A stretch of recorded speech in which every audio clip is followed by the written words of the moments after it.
Eh bien, bonjour à tous. Alors, aujourd'hui, je voulais vous parler des différents types de disciples. Alors bon, disciple, c'est un bien grand mot, puisque parfois il peut y avoir une connotation un peu péjorative chez nous.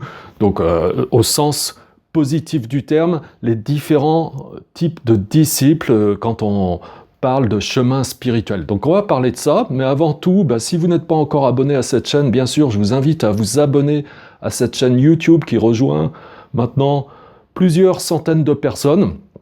Donc vous pouvez rejoindre ces plusieurs centaines de personnes qui ont à cœur donc, de développer une philosophie de vie solide, bien ancrée, pour expérimenter plus de bonheur pour elles-mêmes, mais aussi pour les personnes qui vivent autour d'elles, et puis avoir des relations plus harmonieuses. Donc rejoignez la chaîne, et vous êtes mis au courant en temps réel de chaque nouvelle vidéo que je sors. Alors, donc les différents types de disciples que l'on peut rencontrer dans le domaine spirituel. Donc il y a un premier type de disciples, ici, qu'on appelle les disciples bois mouillés. Ça me fait rire parce que... Qu'est-ce que ça veut dire? Pourquoi on appelle ça comme ça? C'est imagé en fait, bien sûr. Le disciple bois mouillé, c'est quelqu'un à qui vous expliquez des choses, et sur le moment, il dit « Ah ouais, super !» Voilà, de la même façon que quand vous prenez du bois qui est un petit peu mouillé, vous l'allumez, et il va peut-être pouvoir prendre, et puis le feu va pouvoir s'élever un petit peu, et puis assez rapidement, ça va s'éteindre, et puis il n'y aura plus de feu du tout.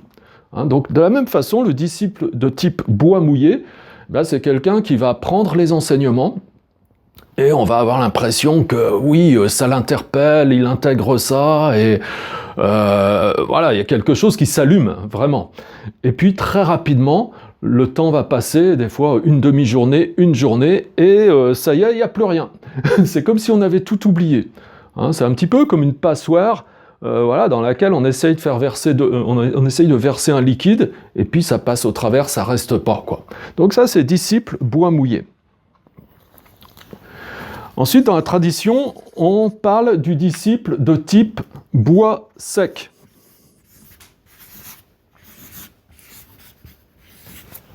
Alors là, vous avez compris l'image, c'est-à-dire que quand on allume du bois sec, eh bien le feu s'élève, mais le feu perdure, quoi. C'est-à-dire, vous n'avez pas besoin de rallumer en permanence. Donc la flamme est là et la flamme reste. C'est-à-dire, c'est un disciple qui écoute les enseignements, s'en imprègne, les pratique, et puis finalement ça fait son œuvre et ça s'intègre dans sa vie, et ça permet vraiment de maintenir ça vivant. L'enseignement est maintenu vivant jour après jour. Donc c'est complètement intégré dans le quotidien. Donc quand on est comme ça, bon, c'est vraiment très très bien. Et il y a une troisième catégorie de disciples qu'on appelle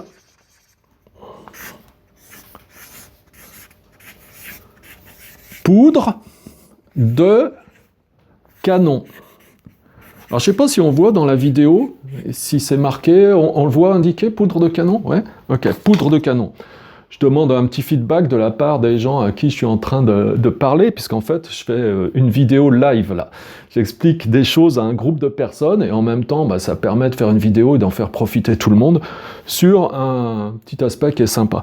Donc la troisième catégorie de disciples, on avait premier bois mouillé, deuxième bois sec, troisième poudre de canon.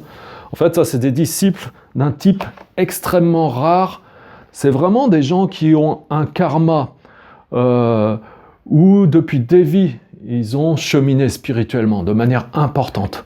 À tel point que dès qu'ils reçoivent l'enseignement à nouveau, ça flambe tout de suite. Ça s'élève tout de suite. Et tout s'illumine.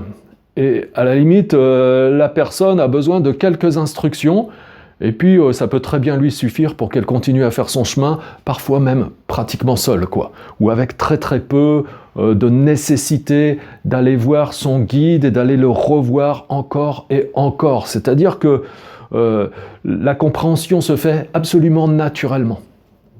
Parce que ça s'inscrit dans une continuité karmique où les tendances sont déjà là, où le terrain est déjà là. Ok ? Voilà, donc je voulais vous expliquer ça. Ce qui est important quand je vous explique ça, c'est quoi au fond? c'est de vous dire, peut-être de faire un point sur vous-même et de dire dans quelle catégorie je peux me situer là-dedans. Hein? Et si je reconnais qu'effectivement, de temps en temps, bah, y a des choses qui rentrent, et puis j'ai certaines certitudes, et puis tout d'un coup j'ai des doutes, et puis un jour je fais un pas, et puis j'avance, et puis un autre jour j'ai l'impression de faire un pas en arrière, et puis je recule, puis du coup je fais du surplace, bah, c'est peut-être que je me laisse un petit peu avoir, et j'ai besoin de développer un peu plus de discipline dans ma pratique, de mettre un peu plus de rigueur, pour passer à l'étape suivante, simplement passer de bois mouillé à bois sec. Hein.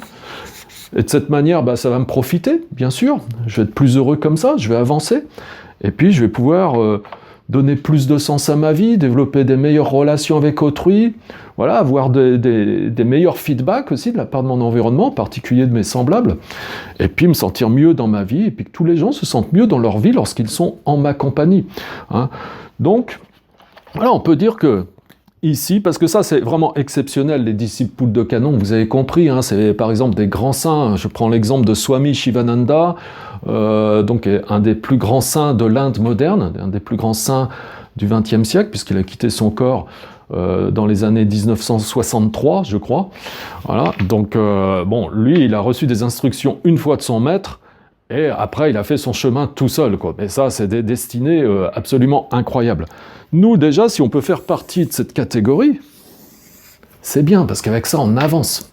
On avance, et puis on maintient quelque chose de vivant, et puis qui s'allume de plus en plus, qui se développe, voilà, qui nous profite pleinement, quoi. Voilà. Donc, disciple, bois sec. Ok, j'espère que vous avez aimé cette vidéo. Si c'est le cas, bah, je vous invite à cliquer sur j'aime, et puis à partager surtout cette vidéo sur tous vos réseaux sociaux. De cette manière, eh bien, vous en faites profiter aussi votre environnement et vous avancez avec moi, vous m'aidez à développer tout ce que je suis en train de développer. Je vous dis à bientôt pour une prochaine vidéo. Au revoir mes amis. Si tu as aimé cette vidéo, je t'invite à t'abonner à la chaîne YouTube Yoga Lyon, à visiter notre site web et si tu le désires, regarder la dernière vidéo qui a été mise en ligne en cliquant juste sur les vignettes qui apparaissent juste ici.